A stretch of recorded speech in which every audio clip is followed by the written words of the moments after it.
It is no secret that 2020 has changed the course of history.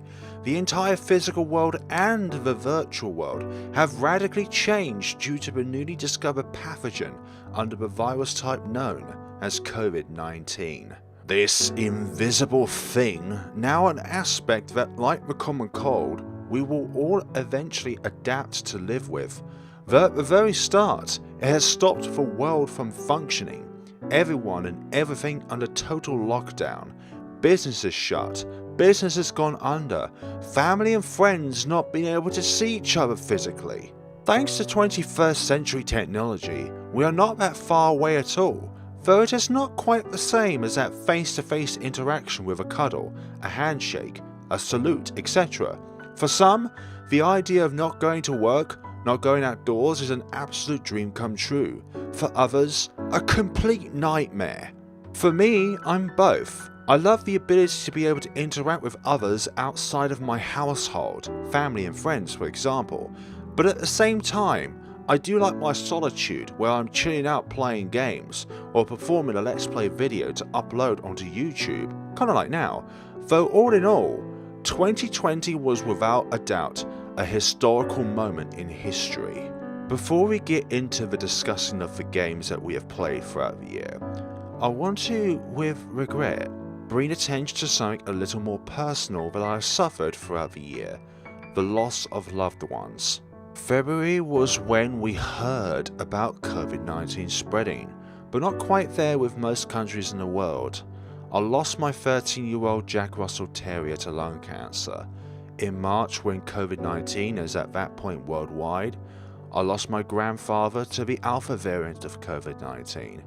And in April I lost my cousin to a coma. Back-to-back heartbreaks. Back-to-back devastating moments in my life. 2020 for me, and for a lot of you as well, was an incredibly painful year filled with family loss and adapting to the new world in which we live in. Except it is the same world that we are all familiar with, but it feels new. It feels like we have transported through a wormhole, and now we are living in an alternate version of planet Earth. The toll that 2020 has had for not only me, but for everyone around you, for you, for your daily habits, your duties throughout the day has done a complete 180, and you are struggling to find a new normal, a new routine which fits with the adapting to the new world. All of it has become tremendous, and not in a good way. For the channel though, 2020 has had emotionally some of the highest of highs and the lowest of lows. Moments where I had a lot of hope for the growth of the channel, but then at the end of the year, starting to feel that sense of hopelessness that no matter what I do, I will never find that happiness with the growth of the channel, alongside the once found passion when we originally began the channel. This year truly is the starting point, where the passion of content creating for both visual novel and RPG Maker games has been split between making the content and what the channel receives post video. The majority of the time when looking through analytics, all one sees is what you can do to improve, your ranking of your video in comparison to the previous 9 that you have submitted. 2020 was the point where YouTube has dramatically changed its algorithm and the way it operates to adapt to the new world with COVID-19. One in which only the already established content creators with hundreds of thousands of subscribers and more, alongside businesses that can only thrive. An autocratic system that really has similar properties towards the rich becoming richer while the poor remains poor. In this case with YouTube, it is the big gets bigger and the small remains small. 2020 was also the year where the rise of a particular kind of content creator rose, one that I believe has questionable qualities as to why people love them, but people do, and I must respect that. Though having VTubers means that the total amount of watch time possible throughout the platform now has more means of splitting that time. There are only so many hours throughout the day that the entire world who are on YouTube can watch YouTube, and from the looks of it, VTubers are slowly monopolizing both the small content creator space along with the gaming streaming sphere as a whole. I personally do not get the hype of VTubers. I don't get why people love them so much and so differently in comparison to content creators who show their in real life face, or don't show their face at all. I don't understand how being a VTuber means that you can attract so many fans to donate so much money to you. I don't get why so many of the top earning YouTubers are VTubers. 8 of the top 10 highest grossing channels on the platform are VTubers. I personally believe with VTubers, it is all down to looks, anime tropes, squeaky voices, cringy commentary, sexual innuendos, along with a fan base that are simps with a religious level of loyalty to them. No matter what they would do, their most loyal fan base will always side with them. They can perform the most inhuman, disgusting, insane acts, but their most loyal fan base would defend them no matter what, because they're VTubers after all. Regardless though, they have had and are having a dramatic impact on the online space. The year of 2020 for me has been filled with so many lovely memories and some emotional moments throughout the year.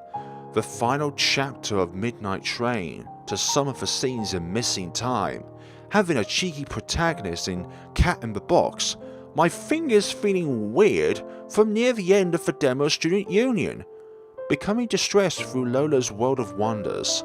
There have been many highs but also many lows throughout the year. A big part of it throughout the year has been bearing the loss of multiple family members weighing on my mind, though all of you have been there with me every step of the way, supportively. I can't put into words the amount of warmth that your support means to me. Discord, like YouTube, has been a place of light within a tainted world, supporting upcoming projects on Kickstarter, making new friends along the way with the Kickstarters. The new projects I would have not have had the pleasure of supporting if I did not investigate about them initially on Itch.io, or a team emailing me about their project. To wrap this video up, a final question for me to ask to you, viewer, in this Memories mini-series. How do you define happiness? For me, this comes in many forms alongside the contrary of happiness. Though, on the channel for me, this happiness has turned from solely passion to both passion and growth. Doing the same thing but on a different game for over 6 years can mean that you would want something else other than just comments, thumbs up and criticism. You want results.